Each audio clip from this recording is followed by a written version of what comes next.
Kamusta mga kaibigan? Maligayang pagbabalik po sa ating YouTube channel. I-update ko lamang po kayo sa lagay ng ating panahon ngayong hapon po ng Biyernes, May 17, 2024. Pero bago tayo magpatuloy, kung hindi ka pa nakalike, palike naman po and pasubscribe na rin po and pahit ng notification bell. Maraming salamat po kaibigan. Hypnosis po natin, lagay ng panahon ngayong hapon po ng Biyernes.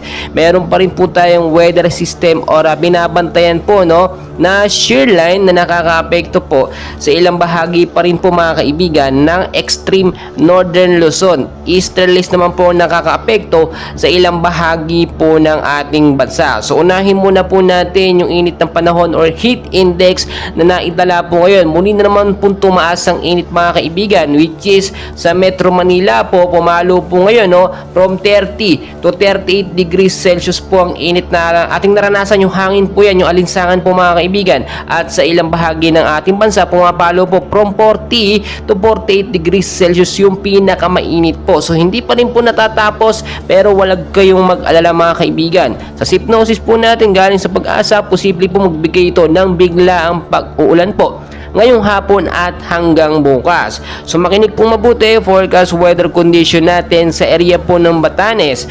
Posibleng maulap po na panahon or maulap po na panahon ng mararanasan dyan with isolated rain showers at thunderstorm. Dulot po yan ng shear line or yung pagsasalubong po ng mainit at malamig na hangin. So pinag-iingat po sa posibleng impact na pagbabaha sa mababang lugar at landslide naman po sa matataas na lugar due to moderate at sa mabigat po na pag-uulan. Yung biglaan na pag-uulan niya sa hapon mga kaibigan ang tinutukoy po dyan.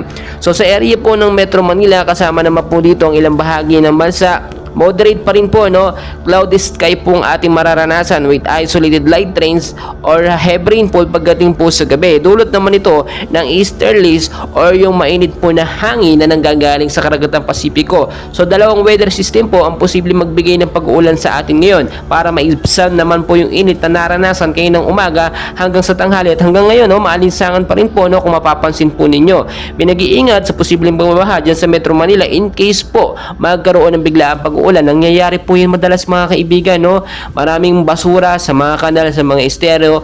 Doon po yung nagiging main cause ng pagbabaha kapag mayroong biglaang pag-ulan. Pangunahan ko na kayo mga kaibigan, upon checking po, wala pa naman po tayong bagyong binabantayan sa loob ng Philippine Area of Responsibility. But take note po mga kaibigan, sa labas po ng Parno ay may binabantayan po tayo na kumpol ng kaulapan or mga cloud cluster sa may bandang silangang Mindanao po yan mga kaibigan na posible pong maging active LPA.